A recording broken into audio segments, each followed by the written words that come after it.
Great faith must be developed.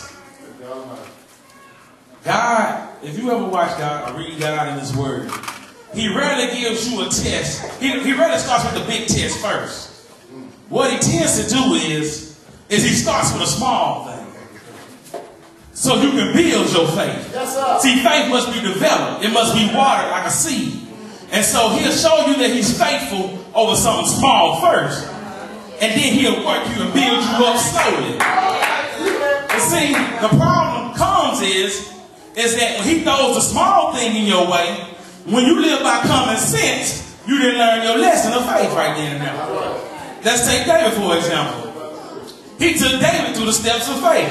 Verses 34 and 37, David gave his reasoning for wanting to fight. He was just a young boy. He wasn't even there to fight. But when he heard what the Philistines said, all of a sudden he had a fight in his heart. And he said, well, my God, I had an experience. See, David was a sheep herder. He said, I had an experience with a bear.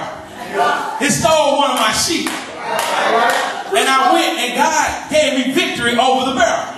That's a moment of faith. Well, the next time a lion came along. See, we think these things be happening just by random occurrence. But God sent things in our life to build our faith. And so He was building David's faith in that form miles from him, knowing that years later he was going to be in a battle and he was going to need great faith to get the job done. So he said, a lion came and took one of my sheep. And I went and pursued the lion, and I grabbed his beard, his mane, and I smote the lion. And God gave me victory over the lion. Another moment of great faith. So by the time he got to this point in his life, I mean, he wasn't like 15, 16 years old. By the time he got to this point in his life, he had so much faith built up in him already, because he wasn't living by common sense. He had been living by faith, and he was ready for the lion. Let's take the other side of the coin. Let's take Saul.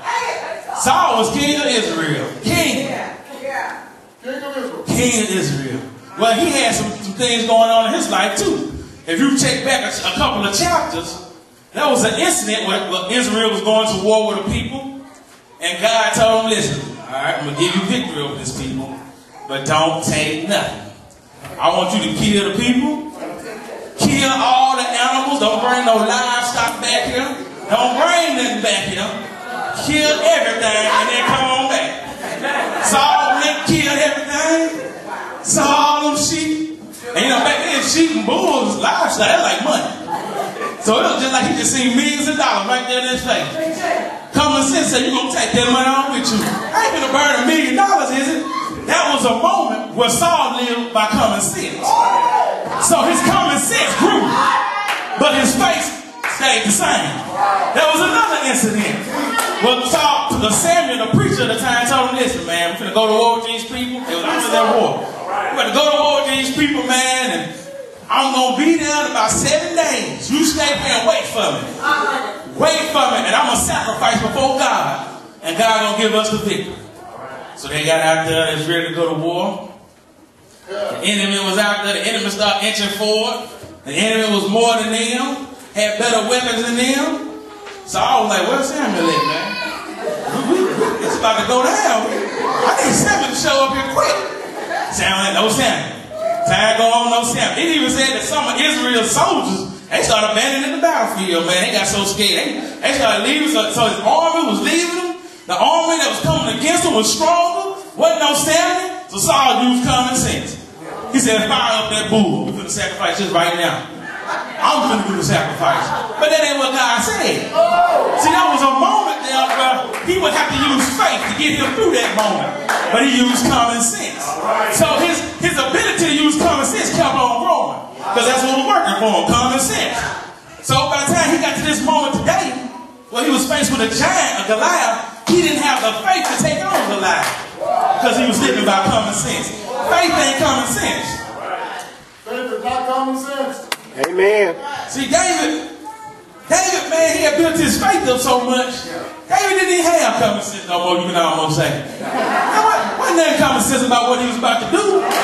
He a 15, 16-year-old boy. He about the size of little Mike. What little Mike is? Little Mike. He about the size of little Mike. Little old boy, he coming against this grown man, seasoned. A man of war.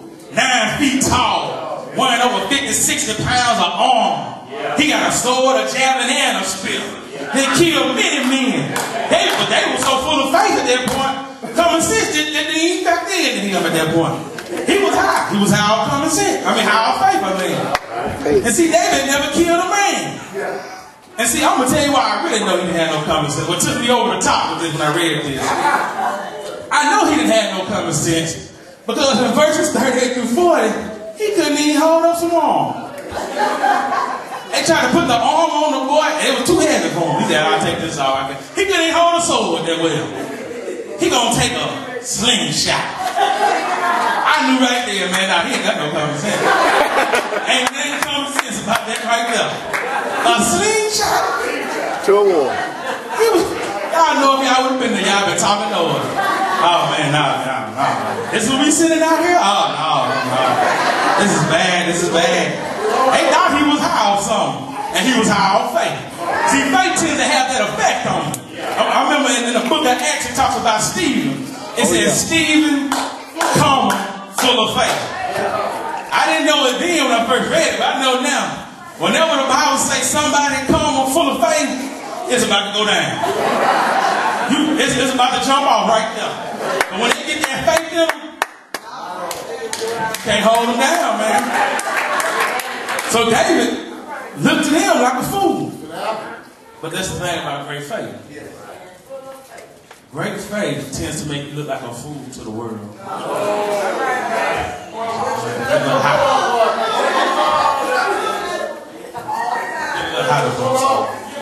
See, great